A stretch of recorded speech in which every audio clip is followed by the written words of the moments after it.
character, and when you threw this thing out there, I thought this is an interesting way to meet some new people, do some socializing, etc. The topic of the book seemed interesting. I won't say compelling for me. It's not that kind of a thing for me.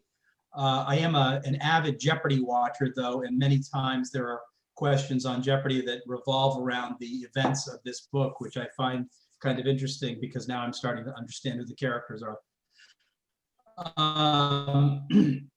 In terms of my impressions of the book, I found it somewhat difficult. I'm listening to the audiobook, but I recently also bought the Kindle version, and so now I have been listening and reading at the same time, which is very helpful, especially for some of the Old English type language that's in the book, and the narrator on the audio is sometimes a little hard to understand.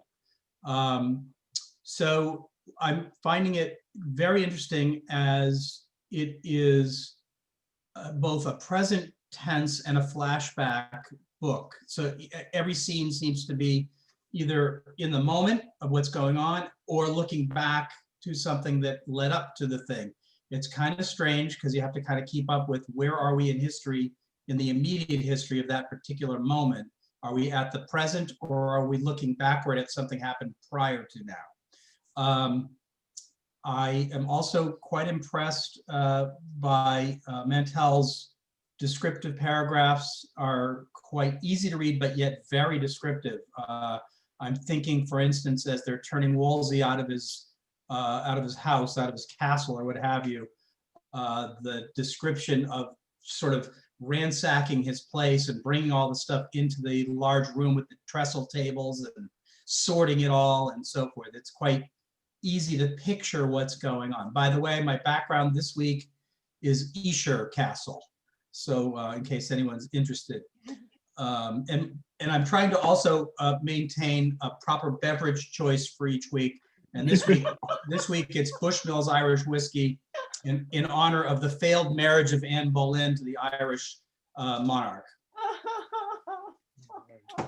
Thank you so much, Michael. Jeffrey Hearn. Oh, I'm on the spot. Okay. I'm Jeffrey Hearn. I am Mike's good friend, who also happens to be his work colleague. And being his friend, I've heard about this book for probably the last, 10 years? And have wanted for Mike to do a book club like this, or a discussion, or a class, or anything like that. And now is finally my opportunity. My impressions of the book are like Michael. It's not a difficult read, but I think it is a slow read because there are a lot of very deft stylistic choices in how you're moving between all of the thoughts and the interior musings and remembrances of Cromwell. But I really like it, and I've loved this chapter, or this part, so much because it deals with the love and loss of his family, which I thought is just amazingly beautifully and touchingly written for a book that's really or for subject matter that's not, I at least don't find it exceptionally relevant to my interests because I'm not a king. And the decadence of a court is sort of upsets and sickens me, but that's me. Thank you for that opportunity. Thank you, Jeff. Janet Trownick. Yeah, well, as Mike knows, I tried to read Wolf Hall about 3 times. I got to page 50, and the first time I threw it across the room. But I'm being honest. I did finally read it. To be honest, I don't know that was part of the thing. I said just. Well, okay, so I had to read it for a Smithsonian reading group, and I thought, oh, it's okay. And then I read the 2. I read Bringing Up the Bodies and The Mirror in the Light. I had a real, and I don't know whether it's because we were in the shutdown, but I had a real, I loved The Mirror in the Light. It was as if going back into time. there was nothing else out there except that book. And I would only read 50 pages a day or two another chapter because I didn't want to finish it. You know, I knew it was coming and I was just enjoying it so much. So I thought, you know, I better go back to the first book. And because I think I missed a lot from the first book, and I just, I'm enjoying it. And I love the end of this chapter where that wonderful line about remembering who was sitting where when the roof falls in, because it just goes right through to the second book and the third book, you know, and I'm enjoying it, you know, so that's why I'm here. Thank you, Janet. Alicia. Hi, I met Mike because I used to tutor people at the library, refugees and new immigrants, for the English Conversation Club, and the librarians knew me that way. And one of them said to me, a guy was just in here and he wants to start a book club, a Jane Austen book club. Do you think anybody would be interested? And I'm like, me. So like that was, I think, December of 2006. I can't remember. Yeah. Anyway, so I've sort of never looked back with Mike. And why I'm doing Wolf Hall is I haven't done it before with a book group, and I want to know why we're reading this instead of her book about the French Revolution, A Place of Greater Safety. And I don't understand why that hasn't been made into plays and movies and talk show things. All right. Anyway. Thank you, Alicia. Oh, and I wanted Alice, to, sorry. Go ahead. I was going to say, this time I'm listening to it, and the narrator is Simon Slater, and he won an award for his performance. And I noticed that it was available on audio with two different narrators. So I don't know who the other one is, but this Simon Slater is the winner. Terrific. Allison and Tom. Oh, I hope we can speak separately. Nope, you have to speak in unison. We're not like actually joined at the hip. You might think so. And but- it wouldn't be terribly comprehensible if we both spoke at the same time. May I? Yes, That's please. okay with you? Yeah. Good. Okay. I'm a retired lawyer from DOJ. Good place to leave, right? And I was in Mike's reading group for a long time. I don't know, not as long as Alicia, but a long time. And after a while, he started coming sometimes too. So as you can see, that had an effect. So I had read not only this book, but actually the other two books in the series too before. But I'm very happy to be going back. I was really thrilled when Mike said he was going to go ahead with this project. So I'm happy to be reading the book again. And there's a number of things I really like about this book. First of all, I mean, anything having to do with Henry and the wives is intrinsically interesting, right? Just all the machinations and so forth. So that's always cool. But in addition to that, it's so beautifully written. It's so dense. I think someone said, you know, it was slow. There's so much in there, and the choices that the author's making about what to say. People in their emails have mentioned a lot of the really great lines. There's so many cool lines in it. What I personally like to do the most is spotting the foreshadowing comments, not only about Thomas, but also about Wolsey and Anne Boleyn. And also references to classical literature. And sometimes they come together. For example, if I'm not mistaken, Cat's Tavern is named Pegasus. And that made me think of Icarus, like, you know, flying too close to the sun. And we know what's going to happen to Thomas, right? And there's a reference to the Minotaur, and Henry kind of becomes the Minotaur.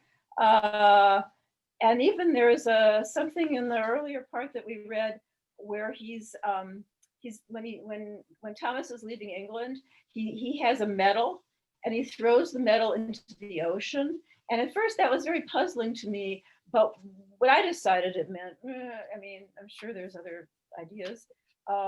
It made me think that he was sacrificing something for a good voyage, like Agamemnon sacrificing Iphigenia, his daughter, in order to get good winds for his voyage. Anyway, so I'm having fun looking for that. And then there was also some in the emails that went back and forth. Somebody was talking about how Allison, you see. if you don't mind, Should I I shut want you up? to save some of that for the conversation. Okay. Yeah, so perfect. Tom, tell us who you are. Yeah, I'm Allison's husband, and I'm a retired government lawyer. And I was in college. I was trained as an historian. Most of my specialty was modern Europe, not this time in history, but I'm sort of interested in getting into the weeds here. And Henry's always been an interesting character. So I'm, just enjoying seeing what somebody can do with what historical evidence there is and how they can build on it. Right. So I will pass on to the next person. Thank you, Tom. Marion. Hi, I don't know Mike at all, but a mutual friend of ours recommended the book club. So I'm an avid reader, so I thought, let me try this. So this is my second go round with Wolf Hall. I read Bringing Up the Bodies, and I was going to start the third one, but I decided, let me get through Wolf Hall again with you guys before I read the third one. I think, as I mentioned to Mike, I feel like I'm reading it in a more thoughtful way now because I'm hearing other people's comments and thoughts about it. And I forget who said, like, it's wasn't really applicable to their life now, but when I look about the politics of it all and the machinations behind the scene, like who has power, who's going to keep power, who's going to lose power, like what are we going to do to get rid of this person or that person? It reminds me very much of modern politics. So I'm finding that pretty interesting. And one thing, like last week, some people were talking about Thomas's relationship with Wolsey and seeing it as kind of transactional, and maybe there was some of that, but I thought from these 100 pages that we read and how he was treating Wolsey during his downfall and also their history together, that there was real affection between them. So, and I'm glad to be here, so hi. Glad to have you. Anne Bennett. Yeah, I'm with Jan. Anne Bennett. You're coming up, Ann Asher. Okay, I met Mike through the library book club, and I think in how many, 12, 13 years, I think I only missed around 3 meetings. It was wonderful. And that was really the impetus for reading Wolf Hall. I had seen the TV production and enjoyed it, but it didn't make me want to read anything further. But since you were doing it, Mike, that was me. And I've enjoyed the book so far very much. I think her descriptive powers are marvelous. And in this chapter, it was a small part of the chapter, but Cromwell's relationship to his family, particularly when Anne and Grace died, and he talked about Grace. Anne, I want to stop you a little bit here because I don't want you to, I want to make sure everybody gets a chance to introduce themselves, and then we can get into talking Sure. about what. Okay, well, I am enjoying it, but Mike, what I would like is a little recap on the tutors, because I'm really confused with all the names in book 2. Cavendish and Gardner and Norfolk and Suffolk and all of them. If we could have a family tree or a tutor tree, that might be helpful. I'll do my best. Cheryl. Yes, so I was with Mike in the book club for 12 years or so. I loved it. I loved all the books we read, the discussions, Mike's input. And so when he said this was his favorite book of all time, that really impressed me. And I'm enjoying the book. It kind of combines my, background as a psychologist, though I'm out of the workforce at this point, and my love of history and literature. So I get it all here in this book, and I'm glad to be here and looking forward to hearing everyone else's thoughts about the book. Terrific. Thank you. Shona. Hey, everybody. I'm Shona. I think I might be the only non-American in the group. I'm calling you from the traditional and unceded territories of the Squamish, Musqueam, and Tsleil-Waututh people that you probably know as Vancouver in British Columbia. So as a non-American, I wish you all the best for your next iteration of the US. And I'm, along with my nation, I'm really hoping that it's a bit better next time around. Mike and I are internet friends. We are actually, I met Mike through an in-person friend of mine, not real life, because Mike is my friend in real life. This is real life. Through a friend of mine, Tammy, who is an online friend of Mike's, and we actually, I would say, we bonded largely because Mike is very smart and funny and interesting, but also we have this shared deep and abiding love for Wolf Hall. And actually, there's another couple of books as well, like A God in Ruins or A Little Life, that you should totally do as book clubs next, Mike. Just saying. So, like, I've read, this is maybe my 5th or 6th go around of reading Wolf Hall, and I read a lot. I'm a very voracious reader, and like Mike, I would say it is probably my favorite book that I have ever read. And for me, it just has everything. On a literary level, I think the writing is almost perfect. Like, it's full of perfect sentences. And Anne, I would pick up just one from this one is the one sentence after Cromwell's daughter Anne dies. His thought had been, she was learning Greek. Perhaps she knows it now.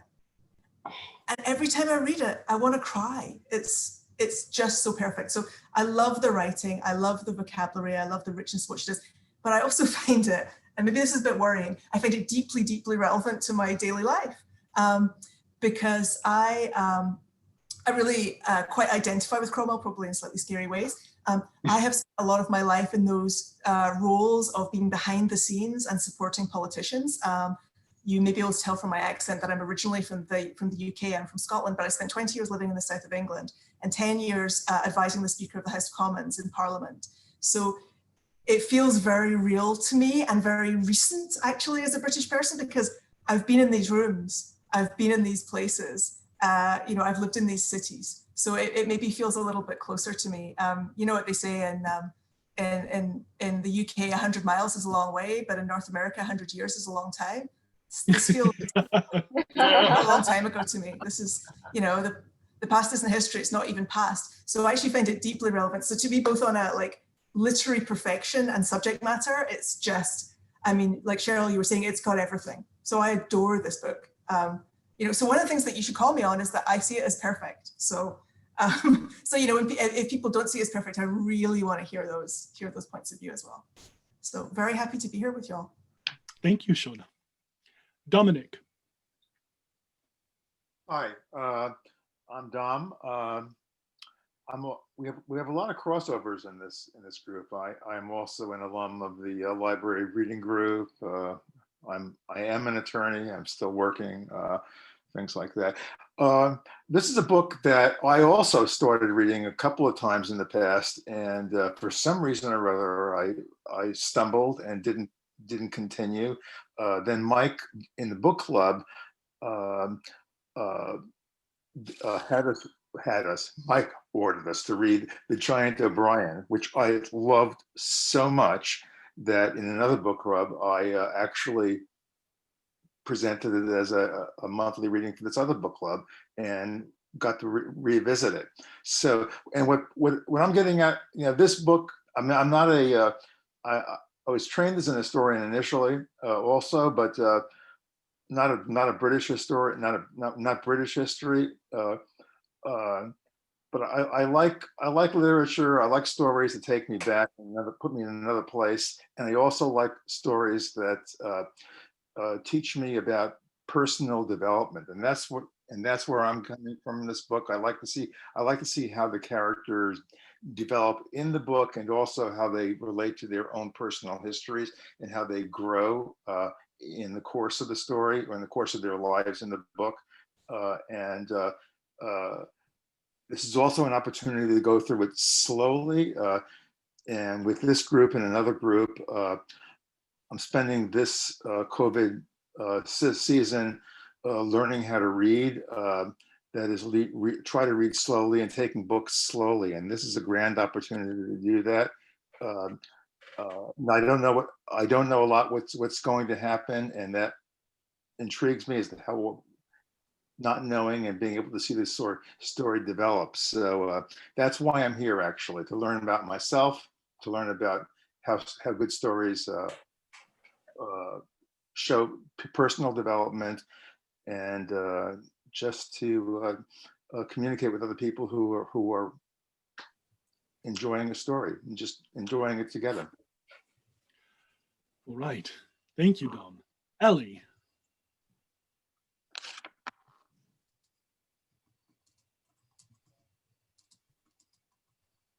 There we go. Okay. All right. I was having camera and now issues, but can you hear me at least? We can hear you just fine. Okay, then that's good enough. So good to meet everyone. I'm Ellie. I live in Seattle. I really related to what Janet described. I had encountered Wolf Hall in the past, struggled to follow what was going on and sort of stay engaged. And then when I visited it in April during, when we were sort of first locked down, I just found it absolutely immersive, and to be such a page turner that I couldn't put down. I couldn't even recognize the book I had encountered the first time around. So I tore through it earlier in the spring. I found it to just be so suspenseful and funny and full of just such cute and beautiful turns of phrase. And tore through it and the sequels. So I was just excited to have the opportunity to dive back in and re-immerse myself and to hear what everyone else got out of it. So that's all for me. Thank you, Ellie. Marilyn. Hi, I'm Marilyn Kirst. I'm a friend of Ann Bennett's, and Ann told me this was going to be good, so I said. And I had read Wolf Hall when it came out, and read Bring Up the Bodies when it came out. I have The Mirror and the Light, but somehow have not read it. But I'm absolutely enthralled, both the first time around and this time around.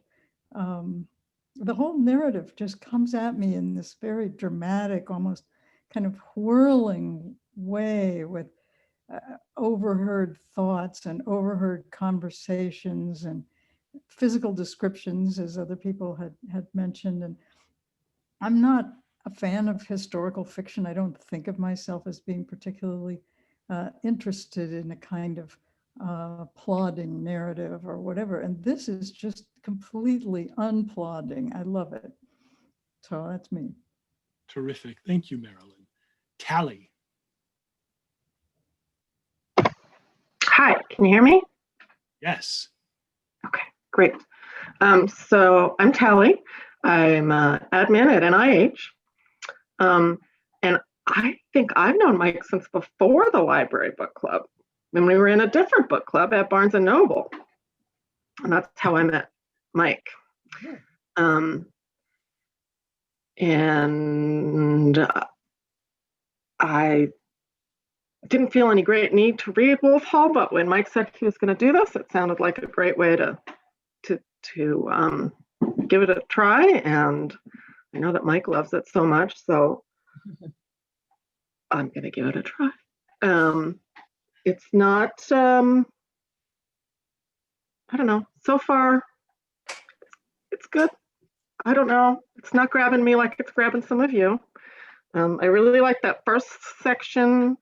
I mean, I didn't really like it because it was horrible, but I was really, very, couldn't stop reading in that first section with the dad and the sister trying to take care of him. And when he ended up leaving home, I haven't really felt as gripped by it since then. Although there are certainly little parts that I've enjoyed, sentences that I liked and things like that. But I'm going to keep going. Hopefully I'll start to like it more. Personal and confidential to you, Tally. Zach last night said to me, do you remember that guy at the Barnes and Noble who infiltrated the book club and pretended to take a phone call and showed people photos of Marilyn Monroe? Yes, I remember that. Remember Au Contraire, my friend? Yes. Yeah, that guy. So anyway, sorry. Robin Gerber. Hello, I'm Robin Gerber. I met Mike in his wonderful Bethesda, Maryland library book discussions. And I remembered when Mike said that Wolf Hall was his favorite book. So I joined this group. I had actually read the book about 1.5 years ago, and now I'm rereading it. But I decided to become part of this group from the combination of Mike's high recommendation, and I do tend to like historical novels. I'll be interested to see if any of my reactions are different reading it the second time through. Just briefly about me, I live in Maryland now. I've lived in several parts of the country. I've had several careers that were very different from each other. I currently work in politics and also volunteer in politics and political advocacy. So I this time through trying to look a little bit more at the politics in the book. The first time through, I was just caught up in all the drama of it, the characters, the literary style. Now that plot points aren't going to be a surprise to me, I'm looking at some other aspects. And I'll just, a little note to Shona. I was one of those people tweeting to Canada after Trump insulted Canada about all the things that Americans are thankful for, all those thank you Canada messages. Some of them came from me. On behalf of my nation, you're all welcome here. If it goes, but I have high hopes this time. All right, thank you, Robin. Ann Asher.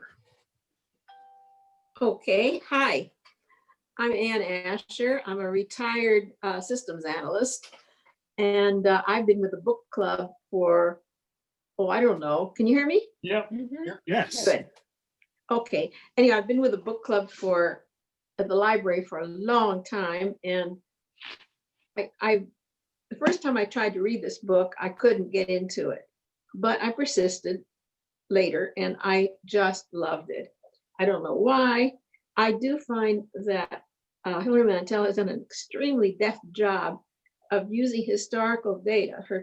Her book is, I believe, quite true to history. She hasn't taken many liberties, and yet she's made a fascinating story. And I think her language is amazing. And I've read all 3 books of the trilogy, but rereading them is fine. And I'm getting more out of it than I did the first 2 times or so.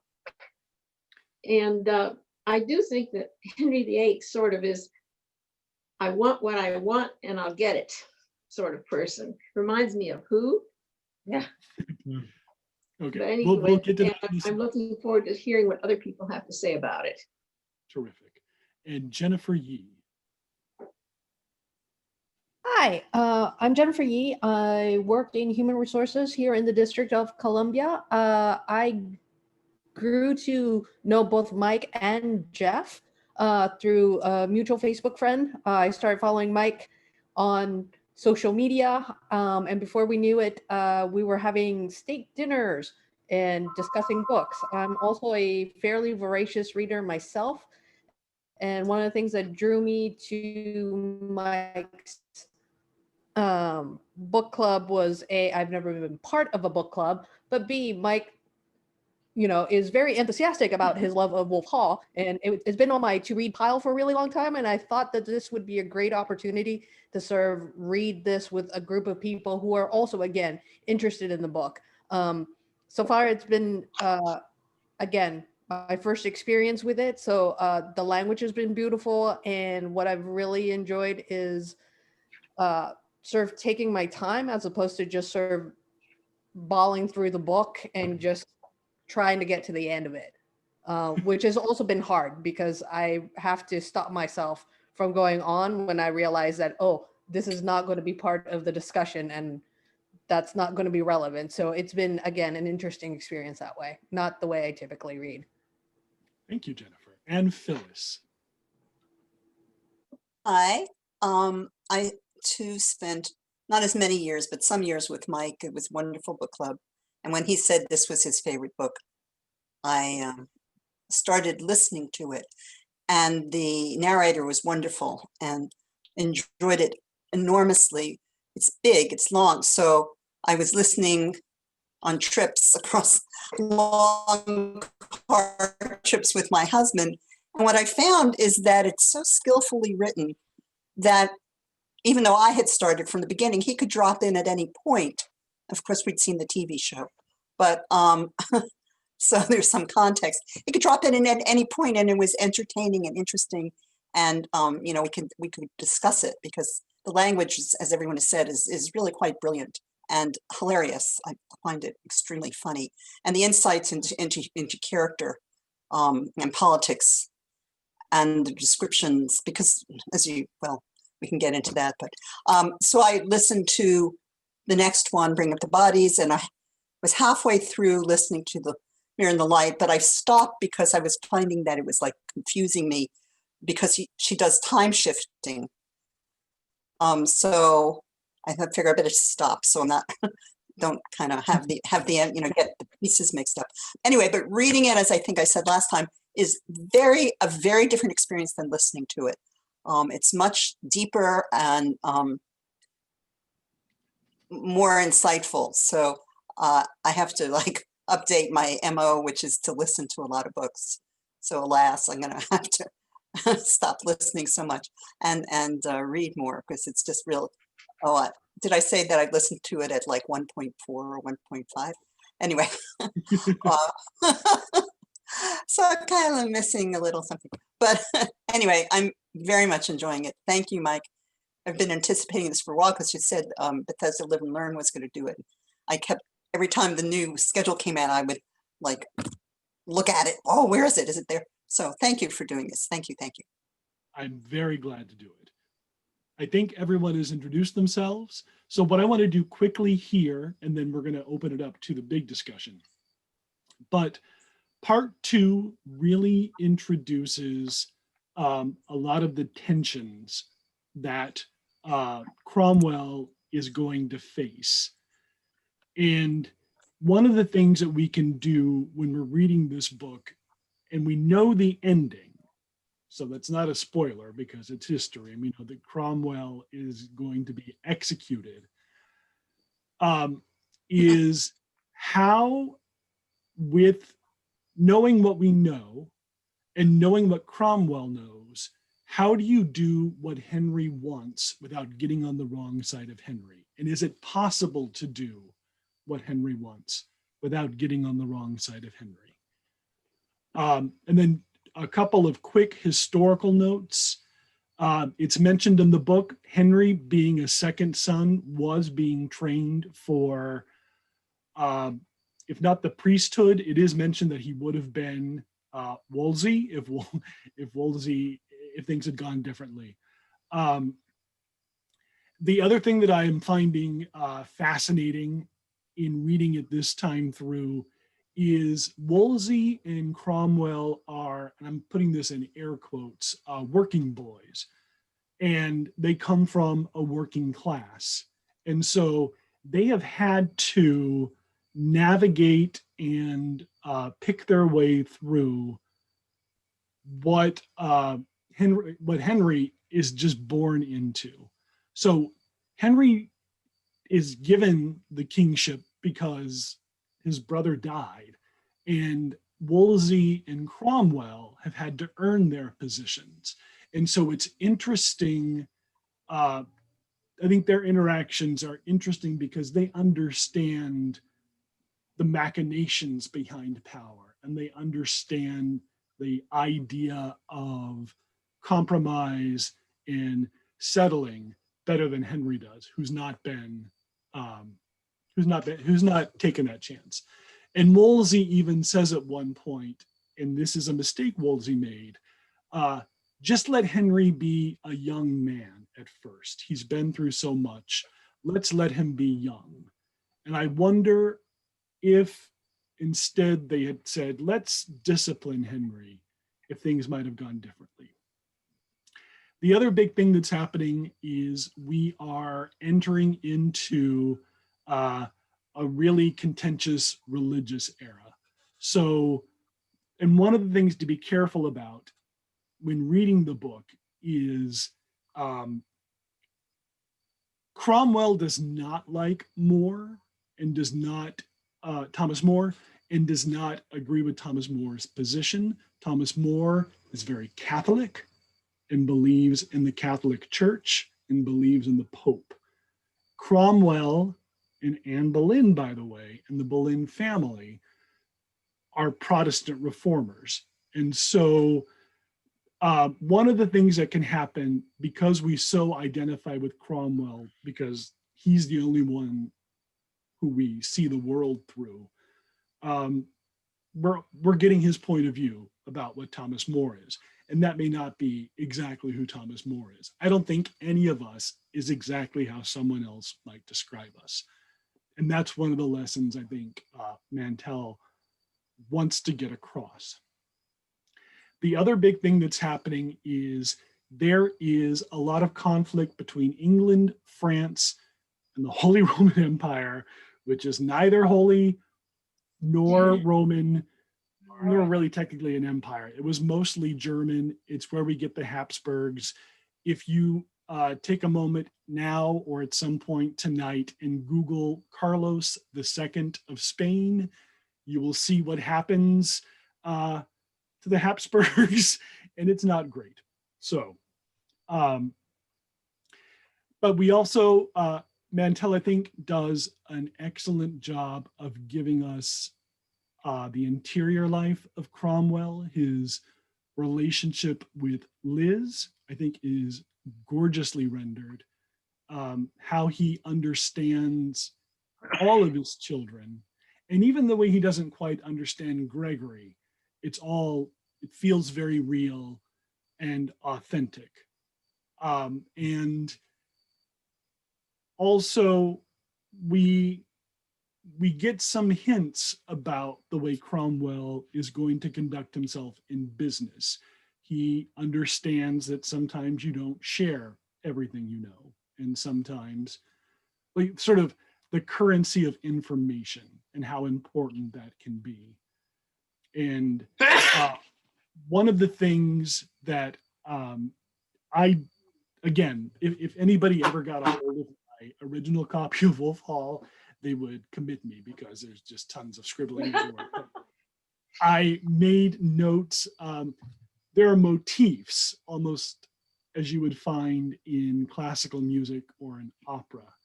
And she references things again and again. So we are reminded in a bunch of lovely ways that Cromwell has memorized he knows the whole New Testament by heart. The symbolism behind snakes, Cromwell picked up a snake in Italy once.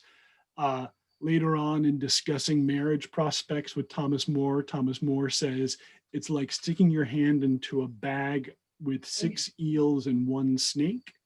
And what are the chances that you pull out an eel? So snake imagery comes up a lot. There's a lot of feather and angel imagery, partly because of the death of the daughters, but that's going to show up a lot throughout the novel, this motif of these constant callbacks for Cromwell to different painful moments in his life. I'm going to get to you in a second, Alicia, and if you would raise your hand if you have something to say, that would help me know who to call on. The last thing I will quickly say is the 3 people that I mentioned earlier, sort of England, France, and it's 4 people really. It's England, it's France, it's the Pope, and it's the Holy Roman Emperor. So the Holy Roman Emperor at this point is the nephew of Catherine of Aragon. And the Pope wants to ingratiate himself in some sense to the Holy Roman Emperor. So that's going to make the annulment a challenge for this Pope to agree to, because he doesn't want to affect or tip the relationship he has with the Pope at that time. And the last thing I will say before I turn to Alicia and then to Dom and then to Michael Kraft is what's very interesting is Wolsey has been a constant figure through Henry VII and Henry VIII. And in that time, there have been 6 popes.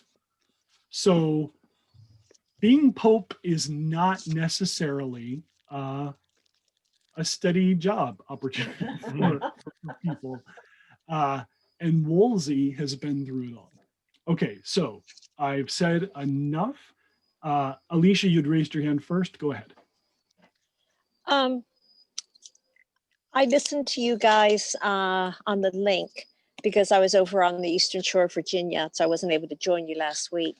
And talking about Cromwell and his transactional nature, when he says in Welsh, so long, thanks for all the fish to Morgan Williams in Welsh, he's absolutely, the Welsh guys, his brother-in-law is totally taken aback. And Cromwell thinks to himself, all those days he'd spent hanging around the Williamses' households, did they think he'd just come for his dinner? So even there as a child, he's, I don't want to say greedy or a taker, but everything is a school for him. And about the snakes, do you remember when his wife, he comes home and finds his wife dead, and they tell him that she had a dream that she had been in Italy and handling a snake. Mm-hmm. Do you remember that in the dream?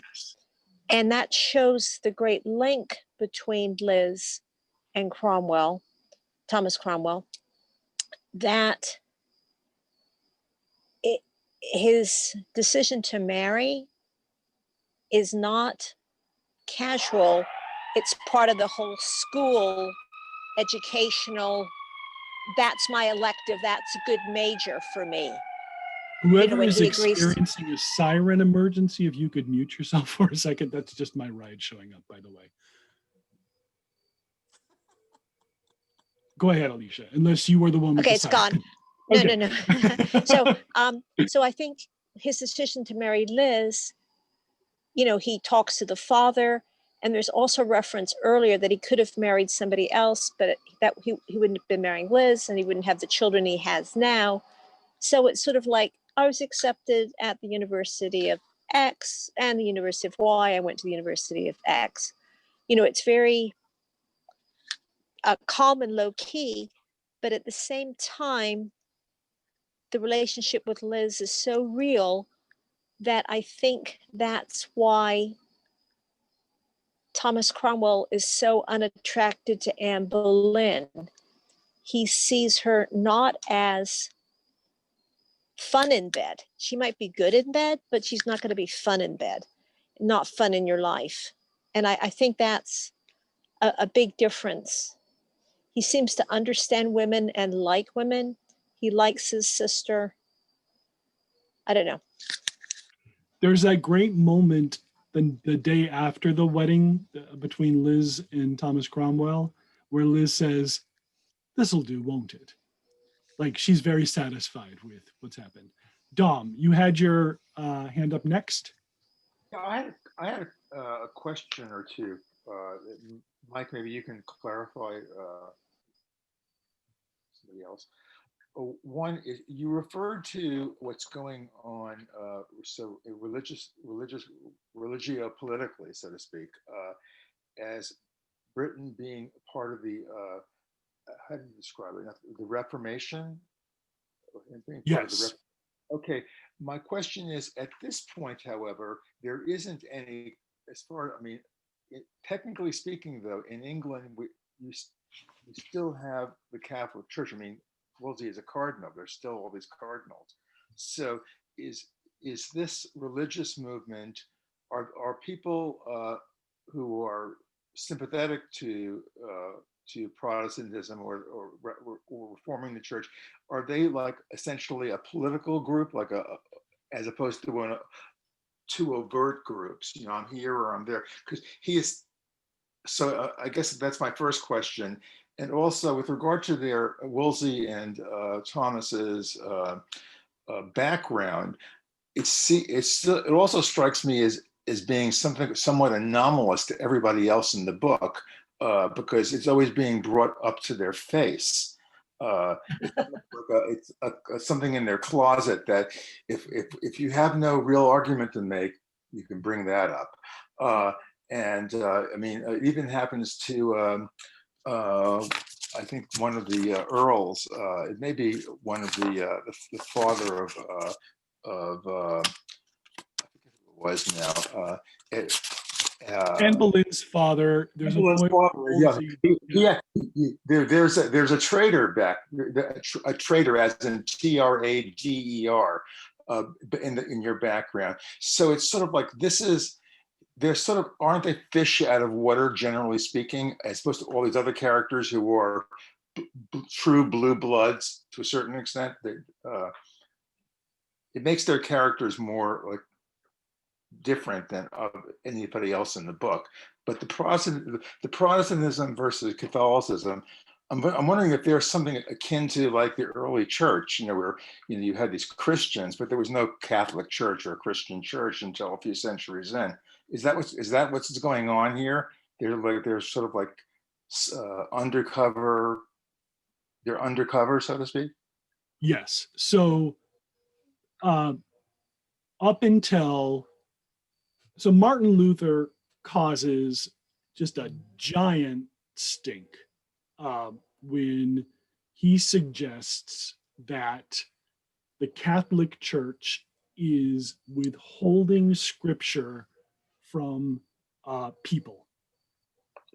And so we want to be delicate here, because Protestant, that tension between Protestant and Catholic exists up to this day, and so I don't want to go on record as saying one is right and one is wrong. In the novel, Cromwell, who has shown himself to be very interested in information and very interested in ideas, seems like a natural fit with Protestantism, because it allows for a dissection of the text, and it allows for exploration. The other interesting thing that we know, so Martin Luther comes out of Germany, and Anne Boleyn has the Gospels in French that she reads with her ladies when she is in the French court. So when she comes back, and by the way, her family is very thick with the French court. So when she comes back with some seeds of Protestantism, not necessarily Martin Luther's Protestantism, but she comes with the idea that she has just as much right to read the gospel as anyone else does. Whereas for the Catholic Church, the gospel is to be interpreted by the priest and presented in sermons. There's that great part where Thomas More is talking, where Cromwell is describing Thomas More's various marriages and how none of his wives can read, and one actually refuses to memorize scripture. So all of that is happening. Did I answer your question? Yeah, it Dom? fills out the characters for me. Thank you. Okay, so the next person I have is Michael Kraft. Thank you. So first I want to go to Dom's question and just give you sort of an observation that I have from reading the book, which is on the one hand, your lineage is very important as I read it. Your lineage is very important in terms of your station in life and the value of your opinions. On the other hand, I find it fascinating the degree to which there's access to the king and royalty and so forth by common people, and they'll include Cromwell as a so-called common person. So that's just an observation I have to sort of add on to what Dom was talking about. My point that I wanted to make was based on your discussion about pleasing the king, and I'm gonna just talk about Wolsey because he comes to mind in this regard. And I found it very strange, of course, knowing how Wolsey ends up at the end. I found it very strange that Wolsey seems to be a person who's trying to please everyone all the time and not find himself at odds with anyone. And yet it seems in the process of doing that, everybody hates him. And it's funny, the barge scene where they're going upriver and how upset he is that everybody's booing him and how hard they're all trying to sort of cheer him up on the boat, and even when they're back at Esher Castle. But I just found it odd, knowing Wolsey's outcome, that we're reading that he's trying, basically, first he's trying to just deflect the king's request. He's just trying to say, okay, maybe this will blow over and he'll forget about this whole thing. Then he says, okay, well, he wants to have an annulment. I will hold a court. That's what he wants. And so he does exactly what the king's asked him to do, which is hold the court. And he's basically trying to stay very neutral and stay out of it and say, look, this isn't really up to me. It's up to the Pope. It's up to, Catholic leaders and so forth. So you'd think the king would be like, okay, I see you're trying to help me out, and I appreciate that. And then, yet we know the king ultimately doesn't. And then you got Catherine of Aragon, who's of course pissed off at him, who for even holding the court, and so she's a problem. Then there's this interaction that I found very interesting when I first came across it, and I went and reread it, which was this Harry Norris interaction when they first get off the boat and they're heading towards Esher Castle. And at first I couldn't quite understand what it was. It seemed to me that Norris is sort of saying to the cardinal, everything's gonna be okay. We're just trying to clear you out so we have a place for Anne Boleyn. You're still in the court's favor. Nothing to worry about here. That's not Henry Norris, by the way. That's Percy, who comes on horseback. Oh, okay. Thank you. Yeah. Appreciate that. But in any event, I thought through the interaction again. And I now see it as more of a sort of a mob type. And when I say mob, I mean like in the mafioso type of idea, that what's really going on is he's like, you have already put yourself in a bad place and you'd best come around to the king's point of view very quickly, or things are going to get very bad for you. I may be misreading all of it, I don't know, but now that I've sort of thought through the interaction a little bit more, it occurs to me, because the cardinal is like trying to find some gift to give to the, you said Percy, to say, you know, hey, yo, I have nothing here. Take my necklace with this big jewel on it, you know. And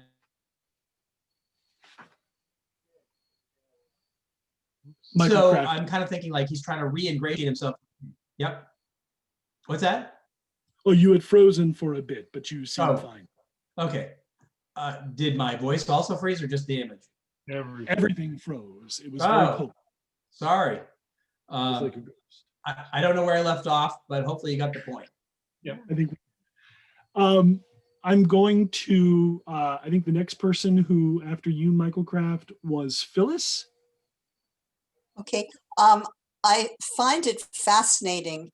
Now, maybe it's just because of the point of view of the author, but these two people who've come from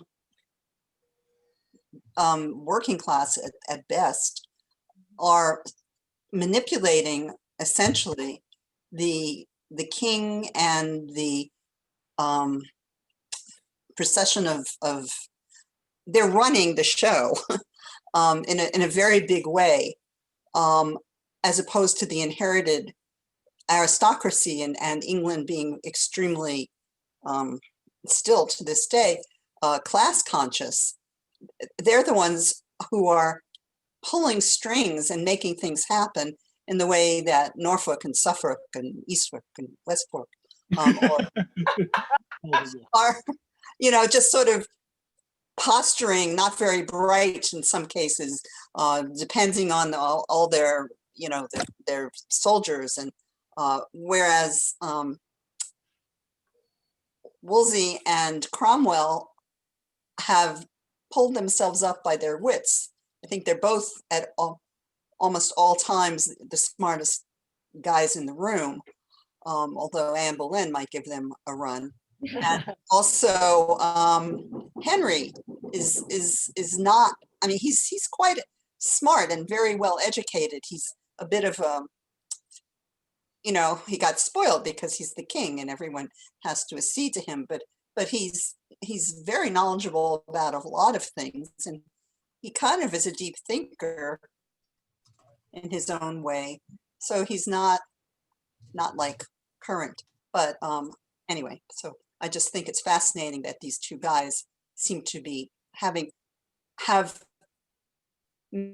managed to have such a and how socially structured and conscious it was.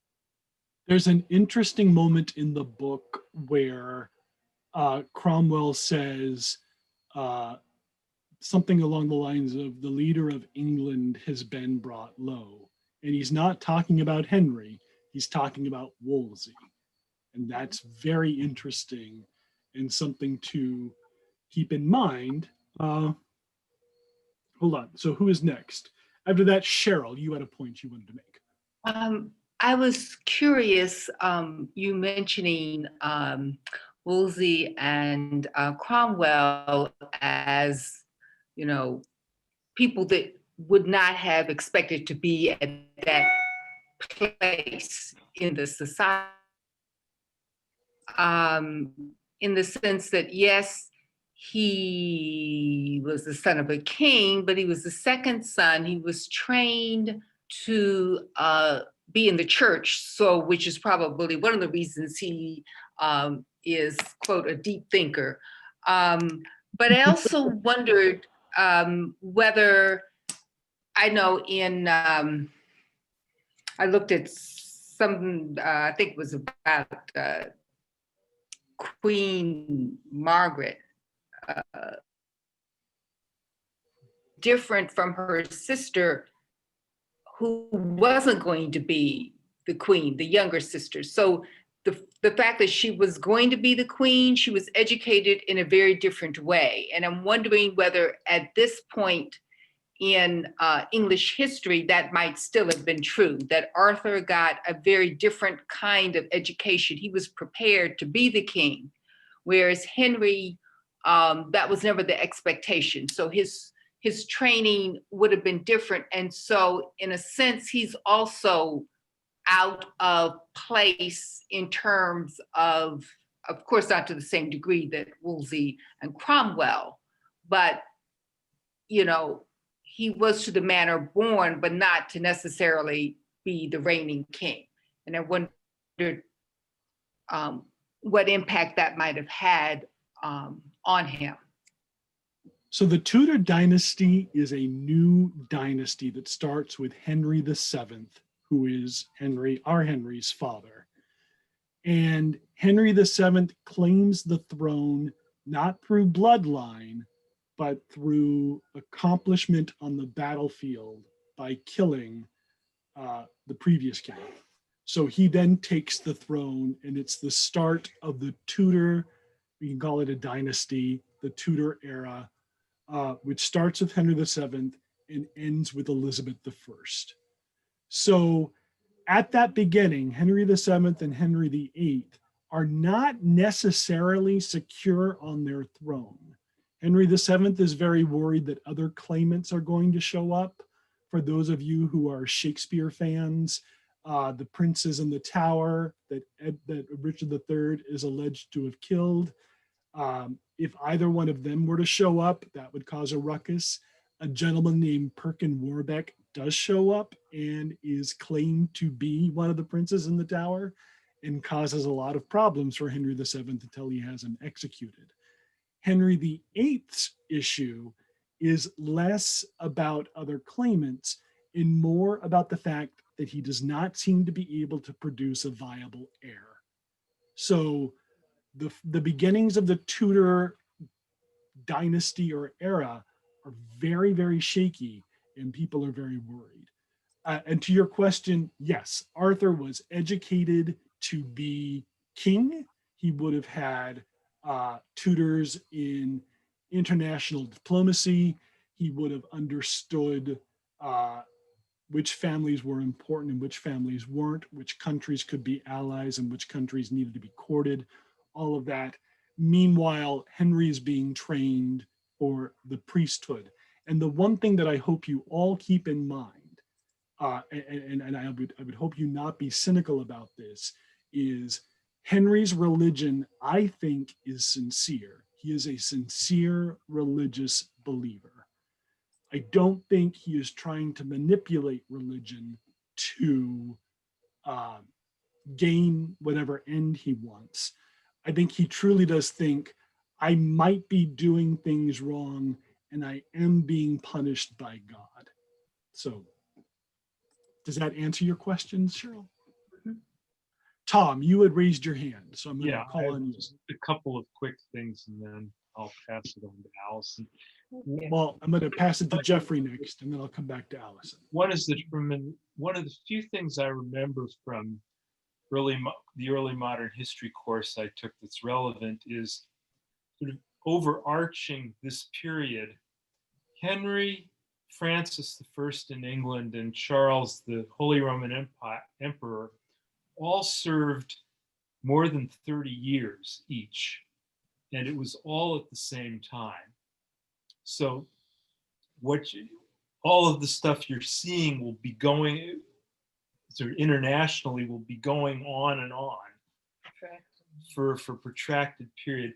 The other thing, just very quickly, that interested me was what I would call the PTSD scene, where Wolsey tries to grab Cromwell, and Cromwell, goes back, and I think, I suspect that both of them, well, Cromwell was clearly abused by his father, and I suspect that Wolsey was too, and that's a strong tie between them. Well, not only is there abuse, but we learn soon after that scene that someone tried to assassinate Cromwell. Like he's maybe mugged is the better term, and he happened to see a shadow and jumped quickly and avoided being stabbed by a dagger. So I think it's all of that. And I think you're onto something when you suggest that may be the beginning of the intimate relationship between the two. I'm going to go to Jeffrey. I'm coming back to you, Allison. Don't worry, I promise. But I'm taking questions in order. So I'm going to Jeffrey. Okay. This is about the will that Cromwell creates. And he leaves his son £666, 13 shillings and 4 pence. Is that supposed to be like a reference to John 3:14 or 13:4? Anyway, numerology is at play. Can you explain this? I'm stumped. I think that's taken from history. It's one of the few documents we have. I don't know if numerology is in play at all. It just happened to be 666. That just happened. It could have been what Cromwell had available at that moment to give. In his accounts? He just likes to keep it at that balance. No reason. Right. And then also at the end of it, maybe I'll search the internet and see if they know. At the end of that, there's a hint of the Full Metal Jacket quote of "You can give your heart to Jesus, but your ass belongs to the Corps." When he says he leaves his soul to God, but to Rafe Sadler his books. Yes. Like the books are listed last and seem to be more important even than his soul. And he doesn't leave them to Gregory because Gregory won't appreciate them. He leaves them to Rafe Sadler. That's very, yeah. Who is next after Allison. Jeffrey? Yes, Allison. Okay. Well, I don't think Tom, this is going back to this idea of, the two commoners working their machinations in this feudal setting. I don't think Cromwell could ever have gotten where he was without Wolsey coming first. I think there was something sort of, maybe not at that level, but a tradition where the church was more likely to take in common people, boys exclusively, and educate them, and then they could rise in the church. So they gave opportunities to common people that were unusual at that time. But having said that, I mean, Cromwell is, I think, he's the right person in the right place at the right time. As I understand it, during this period, there are tremendous changes in the world, for example, in the area of finance. I think around this time in Antwerp, the first stock exchange is opened. Kings are always having a problem trying to borrow money, and someone who knows how to get the money and how to do deals, especially if the main action here is on the continent, someone who's been on the continent, someone who has connections in these different places and speaks the language of these places. In a lot of history of this period, the Jews are very important because they have some of the criteria that Cromwell has here in terms of what they can do to get monarchs money when they need it. And I think that has a lot to do with how he is able to become successful to the point where for a long time, he he's so valuable that he can't be, challenged even by these feudal people who hate him. He's made himself practically indispensable. There's a great line where Joanne, Liz's sister, says, "What is your business?" And Cromwell says, "We make men rich." And we also know that he is paying careful attention to the stock market, because there's a scene where, there's a passage that describes Cromwell running to the markets to find out where things are. So yeah, he's. I'm curious if Cromwell would have found himself in the court without Wolsey. Like, Wolsey certainly greased the wheels in some sense, but I get the sense that Cromwell himself would have been indispensable enough just because of who his clients were before. We also learn in this section that Cromwell is doing work for Wolsey before they've even met because of the clients that he has. And Cromwell has a lot of influence. Robin, I see your hand, so I'm going to add you to the list. But yes, I think your point about finance is a really strong one. Yes, okay. So Ann Bennett, you had raised your hand. Well, this is about Cromwell's relationship to the cardinal after that interview with Thomas Boleyn, Anne's father, when Cromwell is denigrating him and Anne.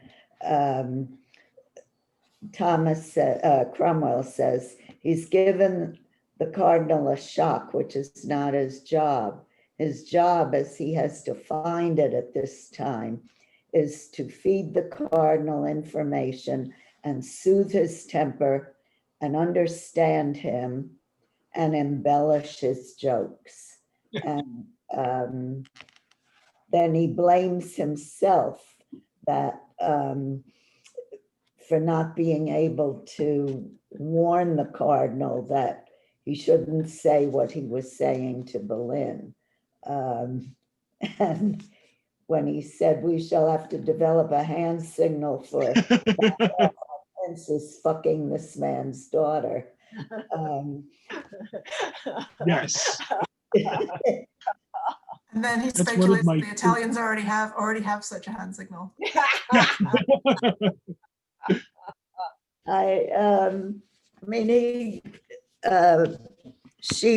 Mantell encapsulates so much in a few words or a few sentences that I thought that was particularly wonderful.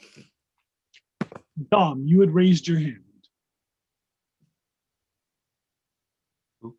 Maybe you hadn't. I'm going to take this opportunity to move quickly to Robin, who I saw raise her hand. Robin, Mike asked whether, or pondered whether, Cromwell would have found his way into the court without Wolsey. And I think he would have not relied just in general on his influential clients, but would have found one person to be a main client / patron. In part one, in our discussion of part one, I agreed with Cheryl and Shona's comments about the relationship between Cromwell and Wolsey, as well as the other comments about Cromwell being like a consigliere. In part two, we see an expansion of Cromwell's role with Wolsey. He's all of those things: the affectionate father-son relationship, the being mentored to a certain extent by Wolsey, and also being the consigliere, we see this expansion. He's Wolsey's all-purpose fixer for whatever comes up. And although I agree with what Allison said about being able to find money for the powerful person, it's that, but it's beyond that. It's that whatever that person needs, he's going to find Cromwell's going to find a way to get it. We'll see that later with his subsequent powerful figure. I don't want to ruin that for anybody who hasn't read further. No spoilers here. But his role evolves with the needs of his patron. Very good. Dom. Okay, I wanted to, this tags on to what Robin just said, but it's more in tune with what Allison was saying earlier, and what you were bringing up, Mike, and that is if the royal houses are in flux, so there's no like continuous dynasty going, lineage going from one generation to the next, and it's a rough and tumble situation where they are fighting each other. They're basically having a royal street fight.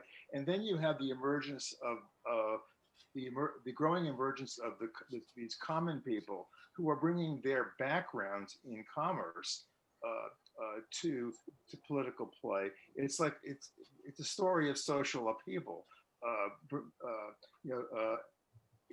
Allison was talking about how this is very akin to normalizing what activity that was previously shunned, only allowed surreptitiously to be done by Jews. You have common people taking their skill sets and bringing them to the market, so to speak. And so I don't know that I don't know that Cromwell or for that matter, the church obviously loses in the end. But what we're seeing this playing out is in the context of significant social upheaval in which all of these parties, all the players that we're dealing with are a part of. They don't have. They're bringing new skill sets to the fight, and ultimately it's commerce that will win. It makes it like this is making this into a story of social upheaval for me, more than it did when I started reading the book. Shona. Something's just occurred to me, and I don't know if you as a group will appreciate this observation, but I think something that's really interesting to me is, as a group of Americans, this group has focused so much more on the social class aspects than I think a group of British people would. Are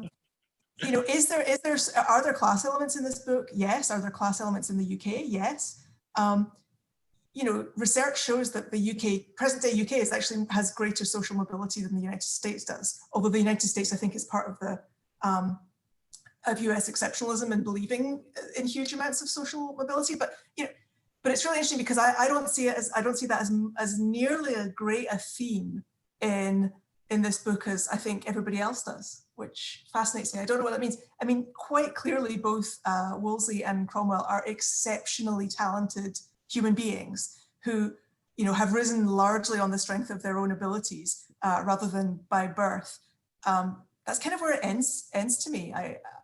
They're not the first and they're not the last kind of so-called commoners who've risen to great positions of power. And of course, Henry VII's parentage, when you have royal families that are so new, the royal families themselves haven't even been the great and good for kind of 4 generations. So it's really interesting to me to see that this aspect of the novel, I think, lands differently to different audiences in a way that I wouldn't have anticipated. So something I want to share back to you, Shona, and for those of you who have a physical copy of the book, I'm on page 97. There's a passage, there cannot be new things in England. There can be old things freshly presented, or new things that pretend to be old. To be trusted, new men must forge themselves an ancient pedigree like Walter's, or enter into the service of ancient families. Don't try to go it alone, or they'll think you're pirates, which is also a callback to when Cromwell is talking with the ship's captain and trying to convince him of a faster way to get across the ocean. And the ship's captain says, well, sure, we could do that, but they're going to think we're pirates, and you get your own ship and try this out on your own. We're not doing it that way. And I think, that speaks to the kind of, the time period, fear of innovation, fear of magic, suspicion, lack of knowledge of science. And you're right. I mean, Cromwell does in the end end up with his own kind of coat of arms. He is ennobled and all those kind of pieces. But to me, the exceptional parts of their character are unrelated to their origins, and more about where they end up and what they do once they're there. Cheryl, go ahead, please. I wanted to speak to that in the sense that the other nobles are certainly bringing it up all the time. So, it is very clear to them that Cromwell and Wolsey do not belong in these circles. Now, maybe it's just their envy that they are not the closest thing to the king, which they would prefer to be in that position, and they see these upstarts. But that is that's what they throw in their face all the time. So that was one point. The other point, in terms of Wolsey trying to please people, to me, he's only trying to please the king and the queen. I mean, that scene with Boleyn, Thomas Boleyn, the father, he's not very nice to him. He puts him down. He tells him about his own class origins, which are not particularly high. I'm not sure he's really trying to please Anne. He wishes she were gone. So I see him, he's very loyal to Henry. And that's a good thing. He is trying to get Henry what he wants and would do anything that he could. And then the last thing I want to correct my former impression that the relationship between Cromwell and Wolsey was transactional along with being affectionate. I don't, I see it now in reading the second part as predominantly one of affection and genuine caring. And the transactional part of it may have been more at the beginning, but it evolves into something much deeper than what it had been previously. Phyllis, I see your hand is up, and then Tom, I will call on you. Yes, it occurred to me that Wolsey really does believe in the divine right of kings. Certainly Henry does, even though he's the second son and he wasn't supposed to be king, and he's only recently, it's not the longest lineage. Once you're in that position, the position itself has its own its own whole history, and in being invested, I mean, he believes that he is the king, the divine right of kings. And I think Wolsey is traditional. He is a Catholic. And so he honors Henry for that. And while he's also extremely manipulative, and but I think he is trying to do what he can for his prince, to see that his prince doesn't behave like a total idiot, but also to keep him happy, partly because he is the prince, the king. So. All right, Tom, you had your hand up. Yeah, just one brief comment. Something that interested the historian in me was and you have this sweating sickness that comes and goes and takes Cromwell's wife and daughters. And I was curious, it's clearly not the bubonic plague. So I went and looked a little about what was it? And the answer is nobody really knows. Yeah. Historians and scientists. Yeah, we still don't know. It's one of history's mysteries, what that sweating sickness was. Horrifying, isn't it? Yeah. Yeah. What was it? Weak at the morning and dead by lunch, I think is the phrase. Yeah. And certainly that haunting scene where Cromwell kisses Liz's head and notes it's a little warm and salty. And as he's walking downstairs, he thinks he sees Liz behind him and he turns to tell her something and she's not there. Like those flourishes that Mantell introduces are just gorgeous and immediately engaging. And I really feel like I am in the head of someone, which I don't often, I mean, it's tough, I think, for a writer to accomplish that and not only accomplish it, but sustain it across 500 some pages. Shona, please. And then Alicia. Go ahead. Well, and it's on that point. I think it's so hard for, speaking for myself, it's so hard for me to put myself in the position of somebody who is living in a society where, every summer I could leave for work in the morning and come back and my whole family could be dead, right? Yeah. It's just something that's entirely out with our experience, but it is still quite close to us. If I think about, my grandmother who lost her baby sister in the Spanish flu, or even recently I was talking to some friends who are Peruvian about our reaction to COVID, and they were saying, well, this is like when we had the dengue fever epidemic in Peru.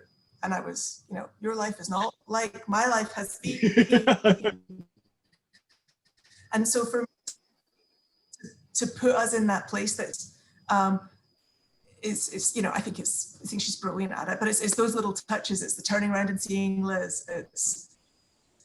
It's that the people were trying to find him during the day, but they lied about what he was doing because he was talking about the Gospels, which is forbidden. So they wouldn't. Yes. Oh yeah, Cromwell, no, we haven't seen him stay when he's in the back room. The picture she paints is so vivid. Alicia, you had raised your hand. I don't mean to keep on harping about class, like something out of Monty Python, but I think there might be 3 classes here. Those that play, and that's Henry and his friends who don't seem to do anything, like Suffolk. They're just there to make sure there's good hunting, there's good women, there's good wine. And then there are the workers. And I think Cromwell is a worker, Wolsey's a worker, but so is Thomas Boleyn. Tom Boleyn has been an ambassador. And the Percy family, they are really, really important because they're trying to keep Shona's family out of, invading England, keeping the Scots out. I mean, it's a very real and present danger. And I think that's why we won in the end, of course. So I think that's why Thomas Cromwell and Wolsey are so frustrated with young Percy and Anne, is they don't understand that you have to work for a living the same way Morgan Williams worked for a living. I don't know. It's like the takers and the givers. I don't know.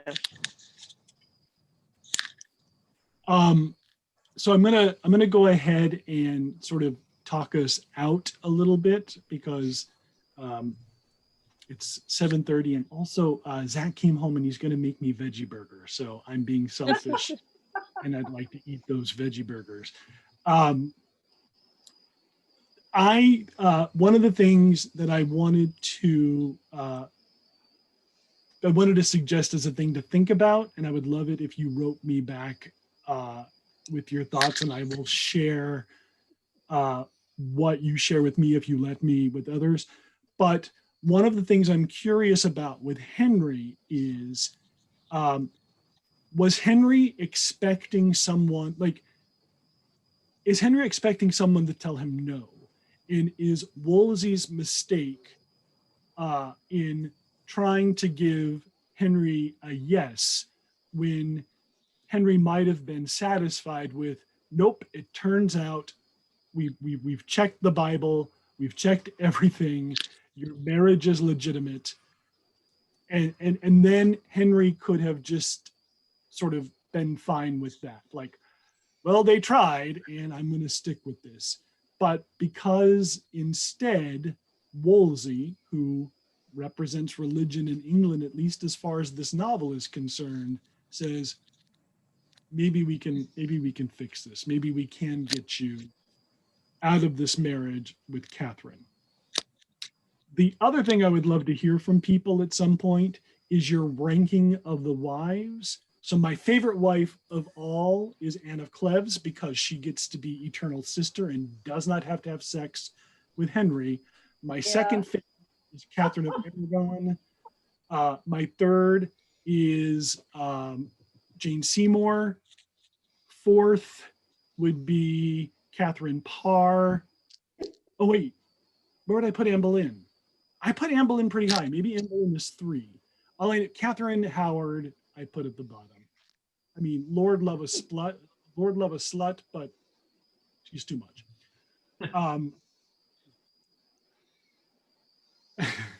Oh, I'm very excited about that. Thank you, Shona.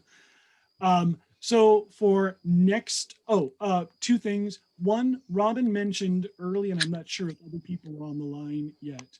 I had scheduled one of our calls to happen the day after Election Day, and people may want to treat that day as Shiva, or they may want to. Let's hope not. Yeah, let's hope not. But so I'm going to reschedule that one. You'll have a little more time for reading. But is that? We could all show up with champagne. Or show up with champagne. Actually, what we're not going to know yet. We'll have to be out working to make it happen. What may happen instead is I'll just be here. And if you want to show up on the day after Election Day, we'll just talk. Yeah, that sounds good. Life and stuff. That's like you, Mike, just being there. But we will resume our regular schedule and be through the end of part 3, not in 2 weeks, because that puts us the day after Election Day, I believe, but in a month. So. Oh, okay. In when? In 3 weeks? I'm confused. Well, so we meet every other Wednesday. Let me look at a calendar so I don't sound quite so addled. So Election Day. Yeah, and watch out for Thanksgiving. You know, it creeps up on you. Yeah. Okay. So the 4th, we are going to, those who want to meet will meet. Those who need that time to have feelings will have feelings. I will be here, and we will do, maybe we'll just talk more about the history in general. If you have specific questions about Tudor history, I can answer those. Which means we would meet again on the 18th of November. And by the 18th of November, you should be, and I'll put this in an email so you don't have to try to remember, because I know I'm old and my memory isn't great. By the 18th of November, you should be through the end of part 3.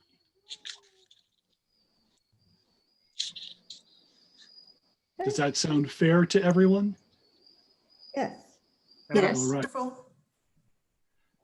I really appreciate you spending your time with me and each other and talking about this book that I really do love beyond anything. Shona, really quickly, I will tell you, Zach has started reading Life After Life and is in love with it, and I am so happy. Oh, but he's got no idea when Yeah, he gets in ruins.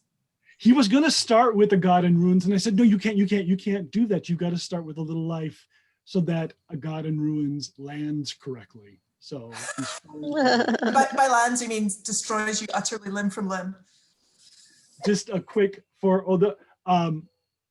so A Little Life and A God in Ruins is by Kate Atkinson.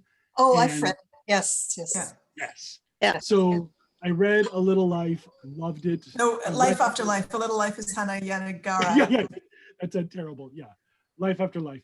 And I loved it. And then I read A God in Ruins. And by the end, I was literally like snotty, ugly, sobbing, crying. And Zach came home and said, oh my God, did your mom die?